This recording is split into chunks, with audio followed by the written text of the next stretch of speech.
probably when I was 4 years of age, I realized one thing. I suddenly realized one day that I don't know anything actually.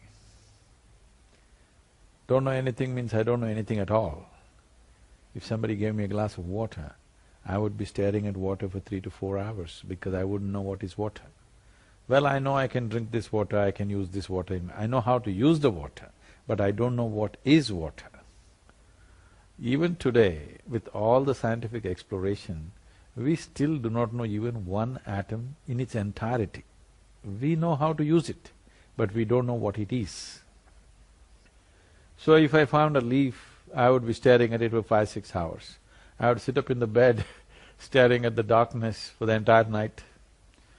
So my father, being a doctor, started thinking I need psychiatric evaluation. Yes. Because this boy is simply staring at something. So in this condition, they also sent me to school. My mother said, pay attention to the teacher. I went and paid attention.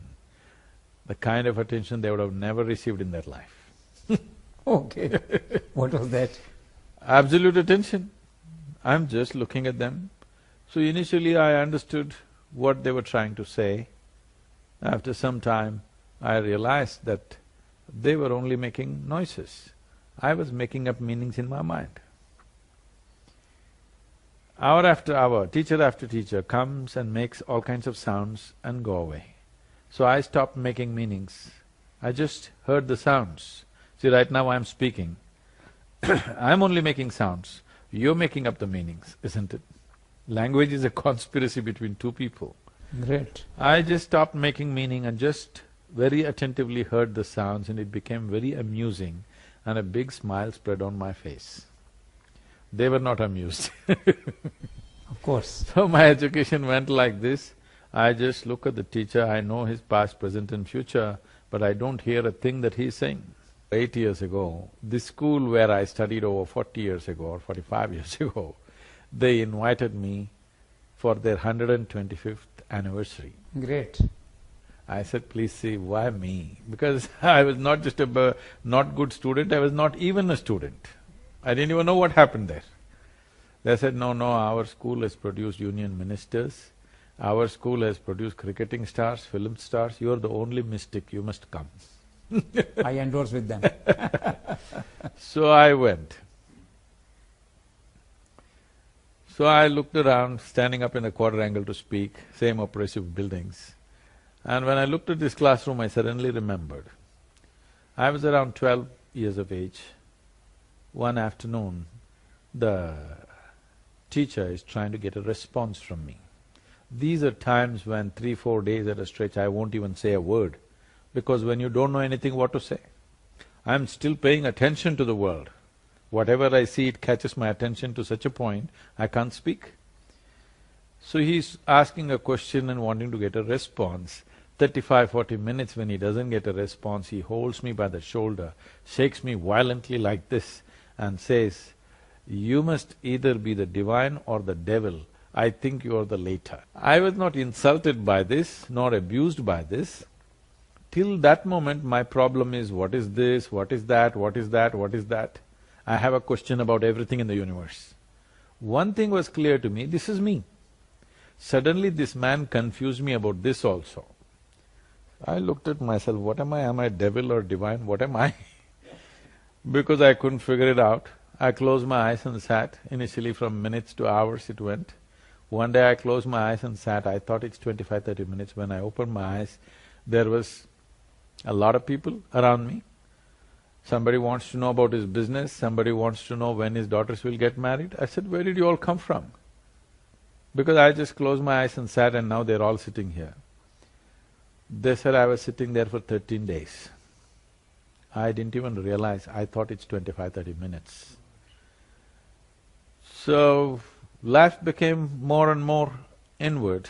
Though I involved myself with the outside world to whatever extent I could, and I was very involved, I would say, but still I had a completely different world going within myself, which exploded into a very huge experience when I was 25. Since then, I'm just trying to share my experience with people. I've created because I was practicing yoga from 12 years of age. I used yoga as a method to transmit this experience. In a way, there is nothing which is not yoga. So I used yoga as a methodology to share this experience. So, the experience means, at that moment when I just sat there, I was dripping ecstasy in every cell in my body. And I realized you don't have to do anything for this. Every human being is just capable of this. On that day I thought, I will make the entire world blissful. So it's 34 years and I've become like this. I've touched a few million people, but that's not my idea of the world. My idea of world is 7.3 billion people. So I'm saying I'm one big failure. People say at the age of 25, you suddenly got some spiritual power or divine power at some hill space. What is that moment, how it happened, and what you felt at that time? I was in business. I was very successful, far more successful than most people would imagine in a short span of time. Half a dozen things I was doing and very successful with whatever I was doing. One afternoon when I had nothing much to do, I went up Chamundi Hill. I was in Mysore. So in Mysore city it's like this, if you have something to do, you go up Chamundi Hill. If you have nothing to do, you go up Chamundi Hill. I had nothing to do, so I went up Chamundi Hill. This is a hill which is very familiar to me. So I went and sat, I parked my motorcycle and went up and sat on a rock that was very familiar to me. My eyes were still open, I didn't even close my eyes. Till that moment, I always knew this is me, that is somebody else. I have no problem with that somebody, but this is me, that is somebody else. Suddenly I did not know which is me, which is not me. The very rock I was sitting upon, the air that I breathed, the atmosphere around me, everything had become me. I thought this lasted for about 5–10 minutes, but when I came back to my normal senses, it was about 4.5 hours. For the first time in my adult life, tears were flowing. Tears and me were impossible. As I said earlier, I was dripping ecstasy in every cell in my body. So I have a super skeptical mind. I'm somebody who has 1 billion questions about the entire universe. So when I ask my mind what's happening to me, my mind says, maybe you're going crazy. I just check with the closest of my friends, something is happening to me. They say, what did you drink, what did you take? So there was nobody to tell me what is happening to me. All I knew was, I have hit a gold mine and I don't want to lose it. All that happened was, to put it today technically, the word yoga means union. Union means, in some way you have psychologically drawn a boundary as to what is your individuality. Right now you're an individual person, and that's you, this is me, very distinctly there. But as you sit here, you're breathing. The boundary of your individuality is being broken by the breath. What the trees exhale, you're inhaling. What you exhale, they're inhaling. It's not just on the level of breath. When you eat food, what was yesterday earth, today becomes you, tomorrow becomes something else. Not just on that level, on every subatomic particle level, every particle in the body is constantly transacting. It is… individuality is an idea that we have created in our minds. Yoga means you erased that boundary and you experienced everything as yourself. This is what the union means, from individual to a cosmic level. So on that day it just burst forth and I knew you don't have to do anything to make this happen. But still you have to do so many things to make people understand that. What actually inspired you to go for Isha Foundation and all that? It is just that I started sharing with people whichever way I could, in my own ways. Then a huge number of people gathered, then a place became necessary. I was very averse to forming an organization. So I allowed the physical freedom I had at that time. I motorcycled across the country, I did whatever I wanted.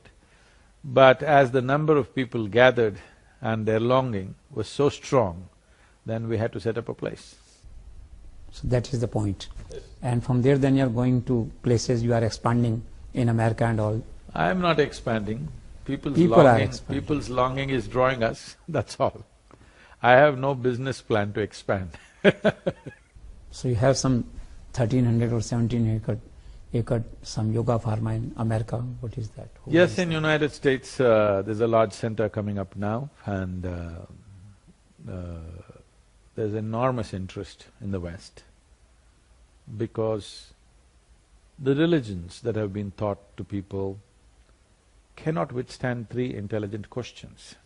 If you ask three questions, the entire teaching will collapse. And we have come to a time where human intellect is sparking like never before. More people can think for themselves than ever before in the history of humanity. People raise questions in their mind and everything, heavens will collapse. So naturally, seeking truth has become… It used to be very much an Indian thing forever. Right from ancient times, this is a land of seekers. But today, this longing to know has become everywhere because it is no more… you cannot rule the world by dogma. You have to… whatever logical questions they have, you must be able to answer them, you must be able to find solutions for them. Simply saying this is the way it is not going to work anymore in the world. I understand in Madhya Pradesh you are planning some 1000-acre yoga ashram and all that. No. I heard somewhere. It has been printed in the newspapers, I don't know where they got it. We have not asked for any land, we have no such plans. It's not that we are averse to doing it, it is just that there is no such request, nor is there… a government has said they can give it, or nor have we asked for it. I don't know where they imagined this. The Chief Minister happens to be your admirer, and that way he's gone to Coimbatore also with his wife and all for a 3-day break at your ashram. That's for his health reasons he has come, so… That way. both for his health and for his spiritual requirement he has come, that's got nothing to do with his politics. Politics. No, of course, not politics. And in Rajasthan also recently visited, there's a lot of craze in the bureaucracy among the politicians, especially the lady Chief Minister.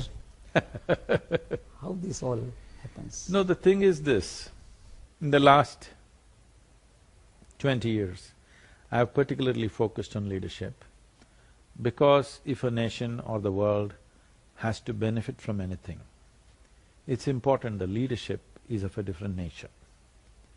What leadership means is, you have the privilege of touching so many people's lives. When you have such a privilege, I believe that your hands must be super clean. You must be of a certain kind. If your work is important, it is very important that you work upon yourself. So I have been striving across the world to touch the leadership. In India, for example, about 14 years ago, someone very important in the country came and they went through the inner engineering program and they asked this question, Sadhguru, this is fantastic, what about the country? I said, see, I have a list of 2,000 people in this country. You give them to me in the next 3 to 4 years. You will see the nation will change quietly without any noise happening about it. What is that formula? I'll come. So this is now 14 years, but we have touched about 42% of this. When I said leadership, I was not talking about prime ministers and chief ministers, because their term of leadership is very short, brief, 5 years, 10 years max, they're going. But there's another set of leadership which is solidly there for 25 to 30 years. The bureaucracy, the business leadership, the social leaders, if they change the way they look at life, if they change their own experience of who they are and what people are to them, things will change. So we have touched nearly 42 to 43% of these 2,000 people we listed. And as a part of this, we have been touching political leadership also. So we've done these programs for Andhra Pradesh, to some extent for Madhya Pradesh, now to Rajasthan. We want to see the political leadership, the administrative leadership and economic leadership to go through a certain change within themselves. Because in their hearts and minds, if they become little more inclusive, everything could be done better. People are doing whatever they know best, this is how I see life.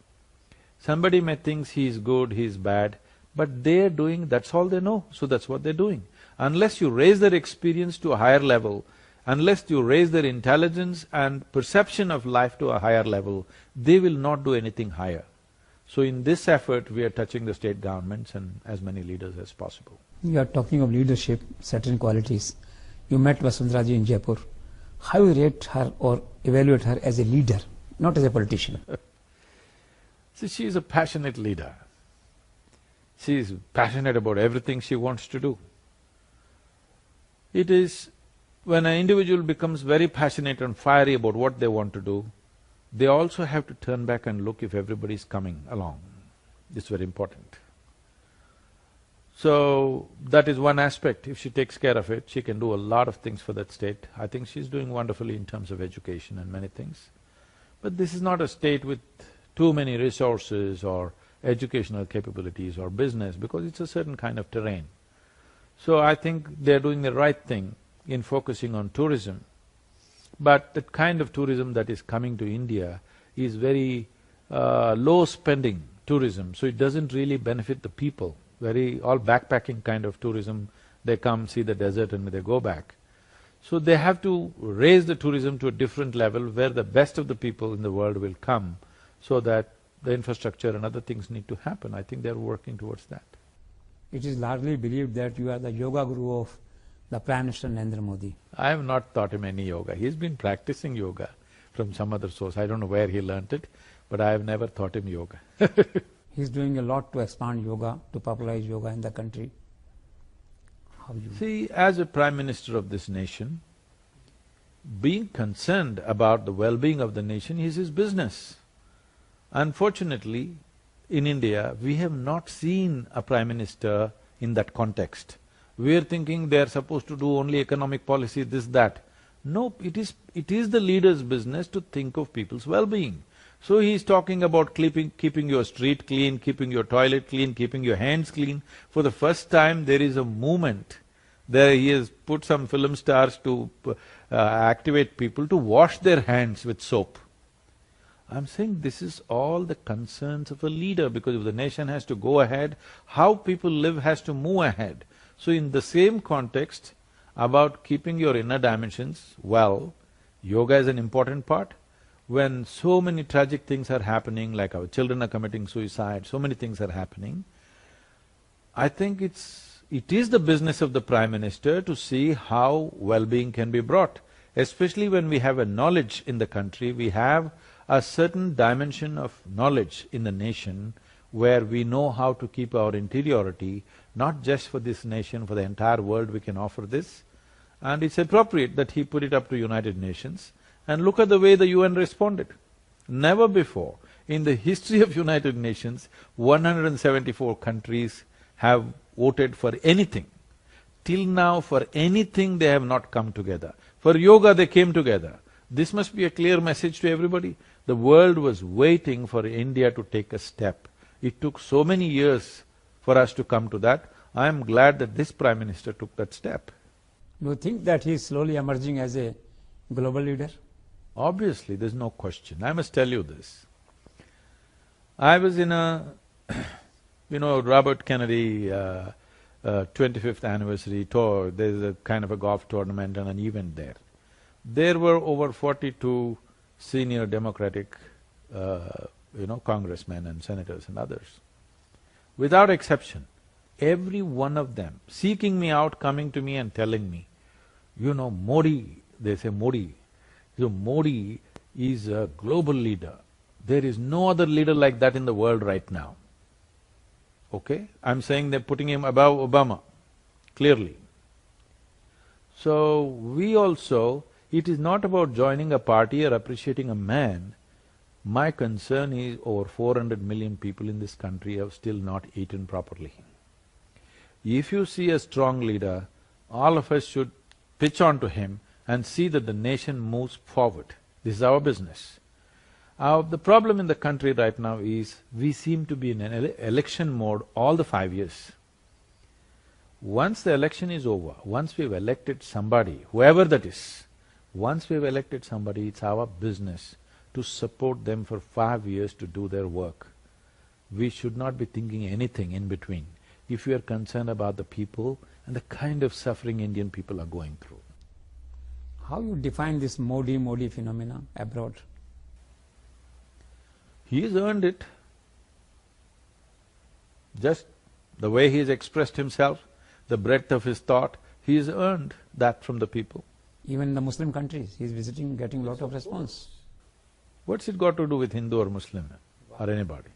It's got something to do with the man's capability. So people are appreciating. In the world, it doesn't matter. In the end, only competence matters. Nothing else matters. Narendra Modi, when you met him the last? About a year ago I met him. I wouldn't want to disturb him, he has things to do. I agree.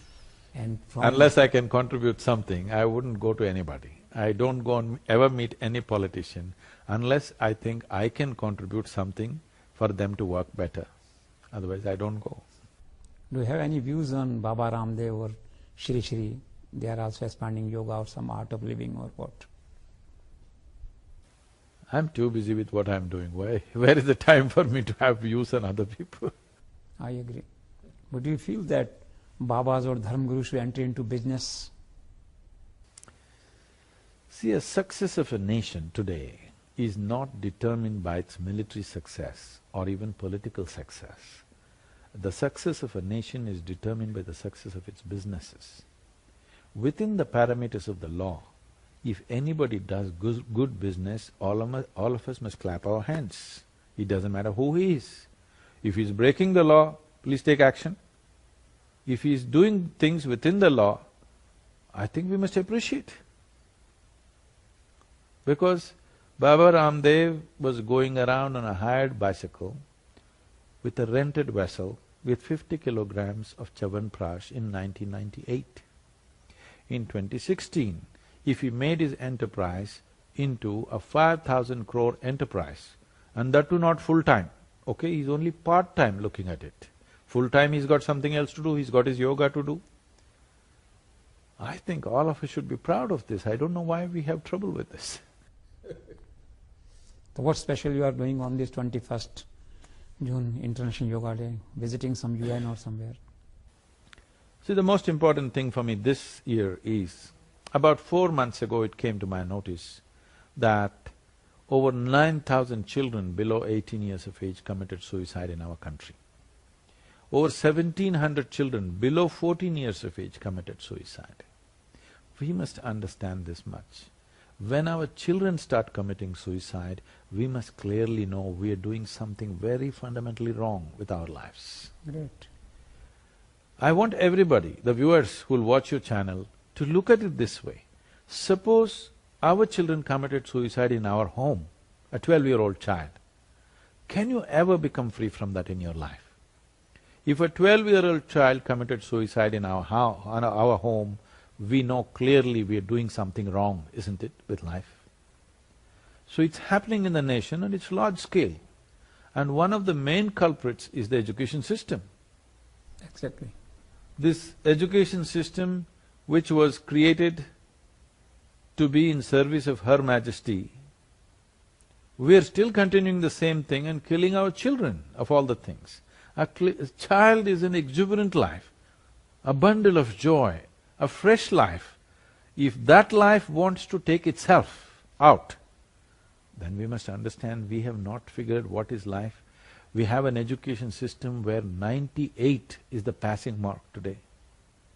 When somebody is going on telling a child of 12, 13 years of age, if you don't get 98, you're no good, you're as good as dead, that's what he's doing.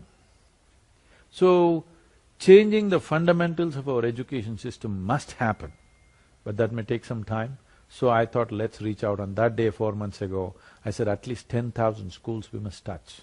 On that day, 10,000 looked like a big number. But I traveled through these 8, 9 states, met all the chief ministers and education ministers. They responded with enormous enthusiasm and they were deeply concerned about this issue. And today we are touching over 30,000 schools. Approximately somewhere close to 2 crore children between the age groups of 10 and 16 we are touching. The unique thing about what we are doing is, we trained 45,600 teachers of ours who are in turn training the teachers. So this yoga, which is a 20-minute protocol of Upa Yoga. Why Upa Yoga is, when you teach yoga, however innocuous it may look on the surface, that is, I am here as a living proof. When I learnt yoga at the age of 12, I was not looking for anything spiritual in my life. I thought it will give me physical prowess, and that's why I went for it. But it exploded in a different form after some time, after 12–13 years. So however innocuous a yogic practice may be, there is a spiritual dimension to it. So you cannot transmit yoga large scale to an unconscious population. When I say unconscious, when the child doesn't know this is what I'm getting into, it's not right to transmit in such large levels. So that's why we are teaching what is called as Upa Yoga, which means sub-yoga or pre-yoga. Now I know that in normal language, almost all the languages uses the word Upa Yoga as something useful. This will bring a tremendous change in your body and in your psychological structure, but it does not have spiritual dimension attached to it. So this Upa Yoga protocol, which is 20 minutes, now we are training the teachers so that they can impart. This is becoming part of the 5-day protocol, 5-day, 20 minutes per day protocol in all these schools. In many areas, we are also trying to involve the parents so that it continues at home. Let us see. I hope it gives them some relief. So Vidya initiative will take care of all the school reforms, education reforms? No, this is just what to say, right now they're bleeding, it's a band-aid. But this will stand with them in their life if they do the practice regularly, if it becomes a part of this. My fundamental goal is this: these are tools for self-transformation. Tools for transformation should not be in the hands of a guru or an organization or some kind of authority. It must be in the hands of every individual in this world. Today, everybody has brushed their teeth here because they have a brush of their own. If there was one Delhi government brush where you had to go and brush, probably they would go once in a year and brush. Because everybody has a tool to clean up their their oral cleanliness, they're doing it. Similarly, if they had tools to mental and physiological cleanliness, they would do it. The problem is, these tools have not been available without frills. Now without frills, just as a technology, why I'm insisting it's a technology is, you don't have to believe in it. You don't have to like me for this. You just have to learn to use it. It's like your Samsung phone. You don't have to like the Samsung family in Korea. You don't have to believe in them. You just learn to use it, it works for you. This is how we are presenting yoga. This is why it's called inner engineering. You just learn to use it, it works for you. Doesn't matter what is your caste, what is your creed, what is your gender, it doesn't matter. You just learn to use it. So what is Isha Foundation doing for rural India? 70% of our activity is in rural India, but largely in southern India. We have not come to northern India in the rural capacity because of language. I still can't talk to you in Hindi. I can only say Hindi bahut kamzor hai. That much I've learned. Mahashivratri, I think you plan some big annual celebrations with people. See, the reason why Shivaratri happens, Mahashivratri happens the way it happens is, one aspect of it is, this is an acknowledgement to the Adiyogi who represents that day. Why is it important to acknowledge him? He is 15,000 years ago, he is the first one to bring this idea into human mind that if you strive, if you're willing to strive, you can transcend all limitations which are considered natural limitations upon the human being. For the first time, he brought you this idea, if you're willing, you can evolve beyond your present state of existence. This is very, very important. Otherwise, people will become fatalistic.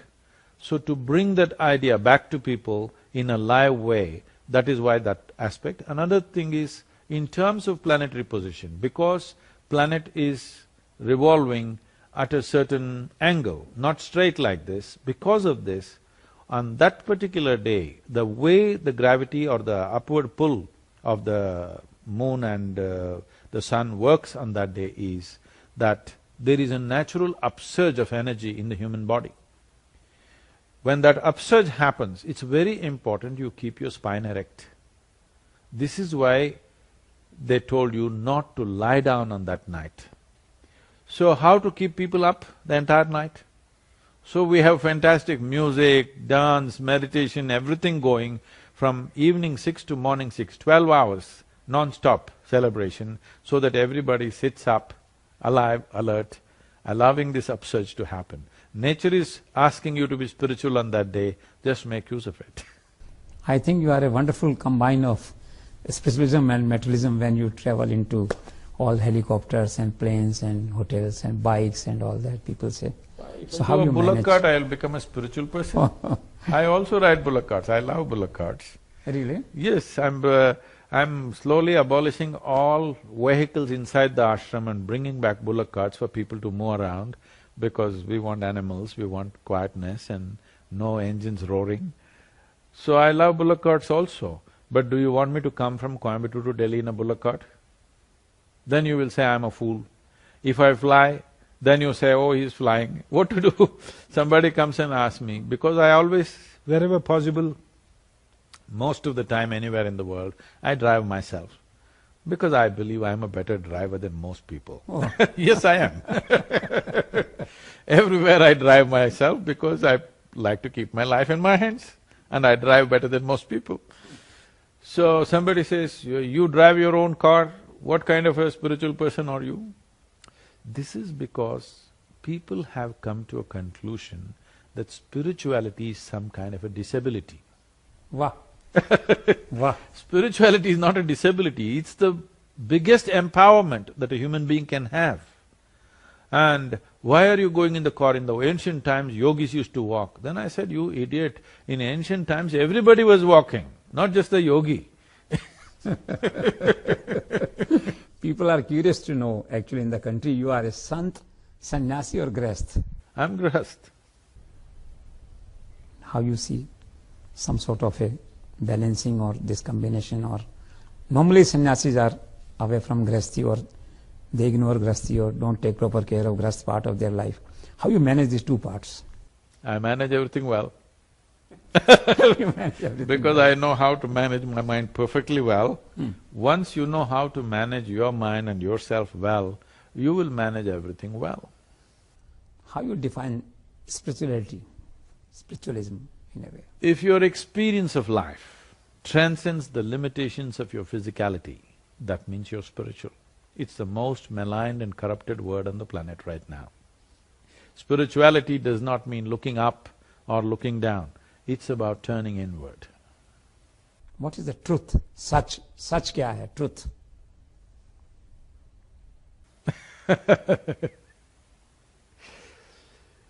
If truth is spoken, then it is no more truth. Wow. What is love? Pyar, prem, love. How you define love in this life, human life? If you… see, it's like this. A human being is aspiring for pleasantness of life. If your body becomes pleasant, we call this health. If it becomes very pleasant, we call it pleasure. If your mind becomes pleasant, we call it peace. If it becomes very pleasant, we call it joy. If your emotions become pleasant, we call this love. If it becomes very pleasant, we call it compassion. If your very life energies become pleasant, we call this blissfulness. If it becomes very pleasant, then we call it ecstasy. If your surroundings become pleasant, we call it success. How you visualize marriage, the institution of marriage, the act of marriage? See, usually we call a prison or a mental asylum as an institution. Marriage is not an institution. Wow. It is something beautiful when it happens between two people, they're married. Otherwise, they're in an institution, it's terrible. How you define death, the end of life? You want to know what is death? Some things you know best only by experience. Do you feel there is some Bhagwan, इंसान मरने के बाद कहाँ जाता है, ऊपर जाता है, कहाँ? ऊपर वाला. Some research or some… About Upar wala, first let's understand what's Upar. then Vala will come, okay? Is this planet round or flat for you? Really don't know. You don't know? I hear. Is planet that's all. round or flat? Yes, It's like this round. only. And it's spinning on top of it. And you are not sitting in North Pole, you are sitting in Delhi at a certain latitude. So when it is spinning and you're on a round planet, if you look up, you're invariably looking up in the wrong direction, isn't it? So, in Delhi when you look up, is it Uparwala? Or when you look up in Australia, is it Uparwala, I'm asking. So you don't even know what is Upar. Nowhere in this cosmos is it marked that this side up. You do not know what is up and down. You cannot know what is up and down. You are incapable of knowing what is up and down. Human beings are incapable of knowing what is up, what is down. In only relative practical terms, we'll say that is up, this is down. But you don't really know what is up and down. So, Vala, where does it come? How you visualize that Vala is the prevailing concept, or people think about See, Upar Vala. when you say it's a concept, you're admitting you made it up, right? Why is it that we are so eager to make up things? Why don't we come to this much sincerity in our lives? What I know, I know. What I do not know, I do not know. If you see I do not know, the longing to know, the seeking to know is a natural consequence in human intelligence. Once you have a seeking and a longing to know, knowing is just a question of time. But instead of seeing that I do not know, people have destroyed I do not know with their belief systems. Somebody believes this is God, somebody believes that is God. No. If you understand you do not know, the seeking will come. Then you will find what it is. One thing is clear, you and me did not create this existence, right? Because you're human, you're thinking a big human being must be sitting up there. Can I tell you a joke? Yes, please. Don't become so serious. Please. Please. This happened in New York City. A boy, 8-year-old boy came home and he had a very progressive mother. When she's so progressive, she's bound to be single. So, he came home and asked, Mama, is God man or woman? She thought about all the political correctness of it, and the election is coming, it's going to be decided now, is it a man or a woman? She thought about everything, and then being a very progressive woman, she said both. Then he went into deep thought. After some time he came back and asked, Mama, is God black or white? She again went into all the racial consequences of this question, and then she said both. He again went into deep thought. Then he came back and he asked, Mama, is God straight or gay? He asked. Again she thought about all the consequences, and then she said both. The boy jumped in joy, I got it, it's Michael Jackson. Okay. Do you have some faith or believe these stars, palmist, haath ki rekha, or it's only effort which make you success or failure?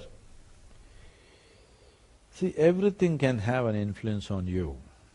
If you allow it, this glass vase sitting here can have an influence on you because it has its own reverberations.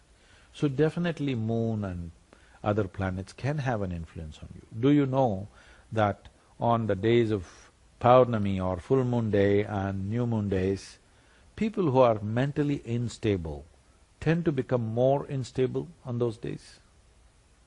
They do.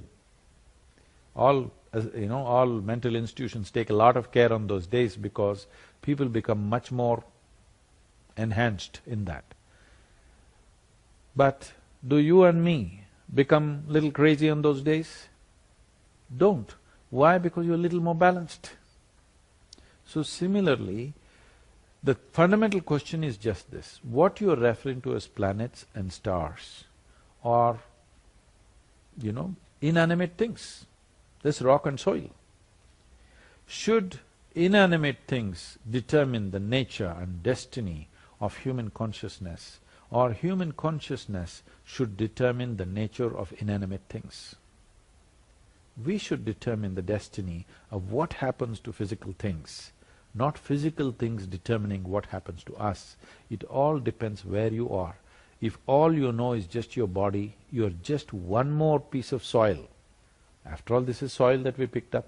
If you are just that, then some other rock will influence you, some other form will influence you. If you have become conscious of the nature of who you are, you determine where you go. The entire process of the spiritual process means you have taken your destiny into your hands. Why we said spiritual process means going towards mukti or absolute freedom means you became free from all these influences and you are going towards your freedom and you have decided to go there, not because of any stars or other things. And in this country, astrologers, if you tell them you're on a spiritual path, they refuse to predict your future because they know you have taken your future into your hands. It is my wish and my blessing that this nation should take its destiny into its hands. How you visualize this world after 50 years? How we make it. I want to make it a wonderful place because this is a fundamental responsibility we have as a generation of people is, we must understand we are just a pop-up on the planet. We are here for a brief amount of time. In the life of this planet, we are just 2 seconds, you and me. The world was given to us in a certain way. It's our business to leave it little better. I hope we leave it better than the way we got it.